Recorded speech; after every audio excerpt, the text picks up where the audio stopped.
So we have another property, no? Property for sale. This is 1.8 hectares irrigated rice field at 250 pesos per square meter, located in Barangay Kasati, Ubaybol. So na siya guys, no? Ano siya? Oh. So kini niya, kining murag maigo kini. Mo gini siya. And this one, no?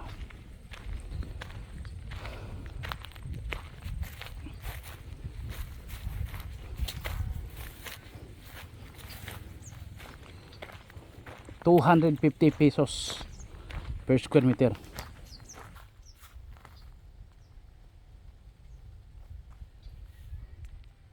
So na part dire guys kini nga side paingon dito.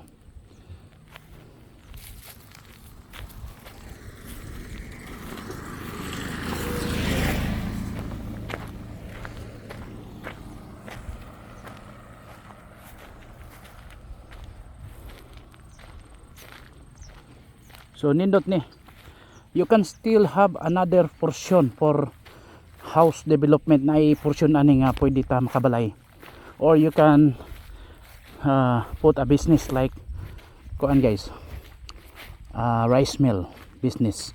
Nindot kay kining rice mill man good, dili man nimo andar kung walay magpagaling.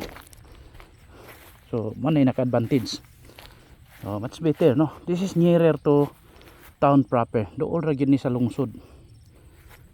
So nindot kay ni kining nag-yellow, wanay labot ng pikas. Ano nag-yellow?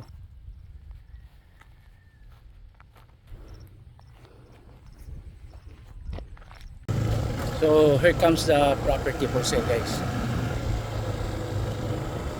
There are two houses but was already given to the owner. Ihatag na ni sila, mga tenant na sila. And this open area is still part of the property. Pero kini sila nga balay, para na-given na sila. Di na na-appeal sa baligya. Ato lang sokdon. So this is the 1.8. So you can still build your house here. No? Pwede na. Oh. And it is really a long irrigated canal. So these are the rice field guys. No?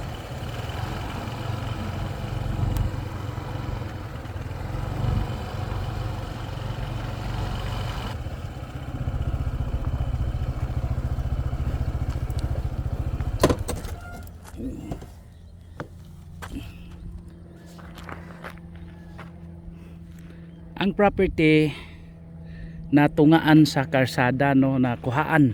So meaning to say, bot pasabot na ko guys, ang yuta nga atong ginabaligya was kuan kanang deducted by the road na kuhaan, no. So this estimated 1.8 hectares, I think that is the exact size kay ila naman ni kuhaan ni nga road. Tama man ito ni kasagingan up to the kuan banana. So kining namunga guys mo ni, hapit na ma-harvest. Sa una katong atong gibidyo ani dire guys, wala pa ni kuan,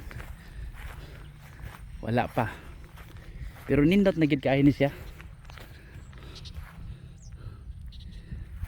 So near to the town proper, nindot na kaayo ni nga property for sale.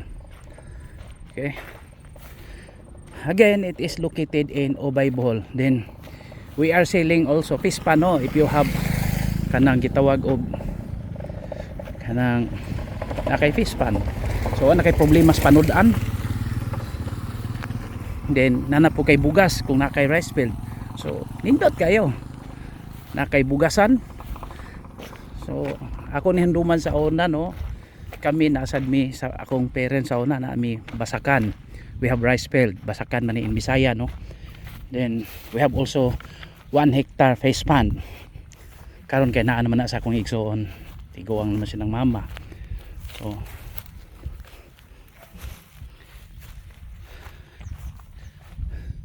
nindot ta kay ni guys, very affordable. For inquiries, just contact me and please subscribe our YouTube channel. We will process transfer of title. So kini guys, pa straight dito. So whatever it is, so magkahangyo ay pwede naman siguro, depende na lang. Pon. Thank you and God bless to all. Bye bye.